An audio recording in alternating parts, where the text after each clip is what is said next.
As long as the two models have existed, there's always been a rivalry in the likes of the iPhone, Android, RJ Reynolds and Philip Morris, DC and Marvel. You could go on. Al Capone and Bugs Moran. I'm really stretching here. And like any rivalry, there are undisputable facts about the Road Glide and the Street Glide that both sides must adhere to before taking a stance. Fact 1. The Street Glide is more popular. For every 3 Street Glides that we receive into the store and get sold, there is 1 Road Glide. And while you could say that's just Bert's numbers, that doesn't reflect the entire country or the world market, consider this: we're the most retired state in the country, which means a lot of OG old guys looking to retire and tour around all year long, and they typically buy a Road Glide or a Street Glide.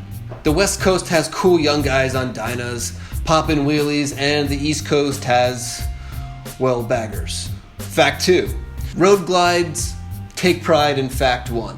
There are less Road Glide people, and there's something to be said about being on the fringe of a rivalry. It really gives you a sense of pride in the stance you've taken. Kind of like a Mac user who looks down at the guy using a PC, or a music snob who only listens to K-pop. This is my thing. Not many people do it, therefore it is my identity. Road Glide riders will defend their position adamantly that they have the better bike.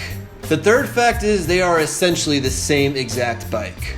If Pepsi and Coke, or Starbucks and Dunkin' Donuts, Moe's and Chipotle, the Democratic government has taught us anything, it's that people like to take a side of a rivalry. They want a choice. The Street Glide and the Road Glide only differ in one thing, and that is the Shark versus the Batwing fairing.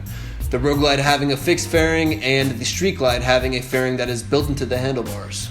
Finally, fact 4, rivalries are good for business. That is why they make a Road Glide and a Street Glide, a Road Glide Special and a Street Glide Special, and a Road Glide Ultra and the Electric Glide Ultra, which you could technically just say is a Street Glide Ultra.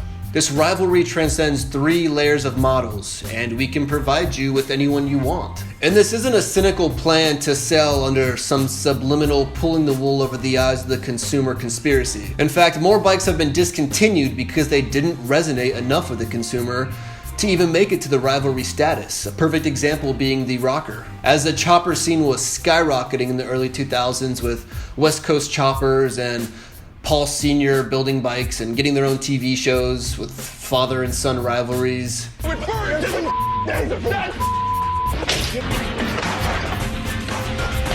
Harley wanted in on the action, so they built this thing, the Rocker C.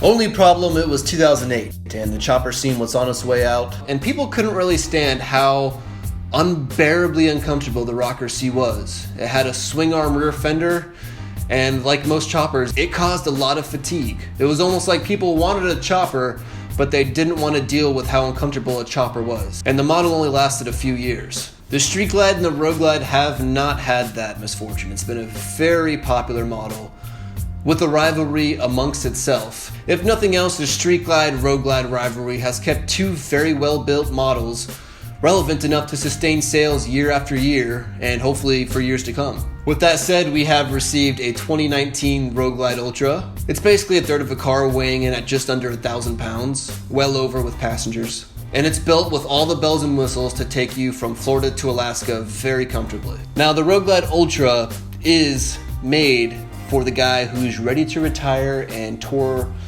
the country and possibly the world. It comes with the second biggest Milwaukee 8, the 114, the biggest being the 117, which you can only get in the CVO models.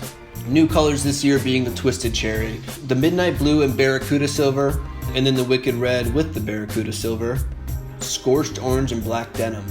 A lot of gloss, a little bit of denim. Silver Flux and Black Fuse. The one we have today is the one we usually get first, which is the Vivid Black.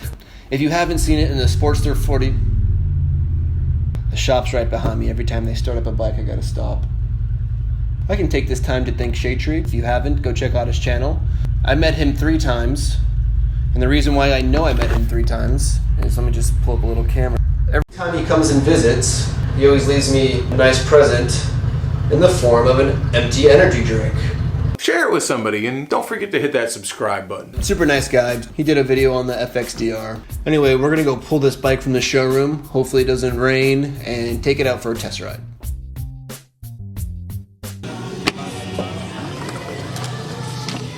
set luggage bags. Oh, double. Well, you have both saddlebags, and you have the.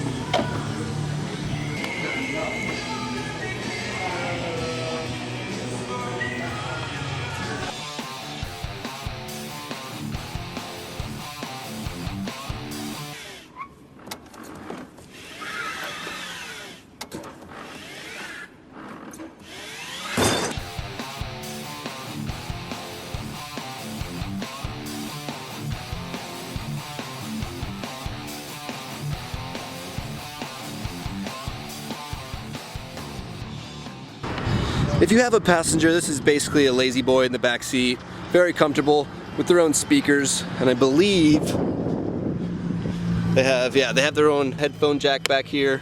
This bike is an absolute tank, and it's very balanced and easy to ride once you get it going, but tight corners and low speeds for a scrawny guy like me, definitely feel how heavy it is.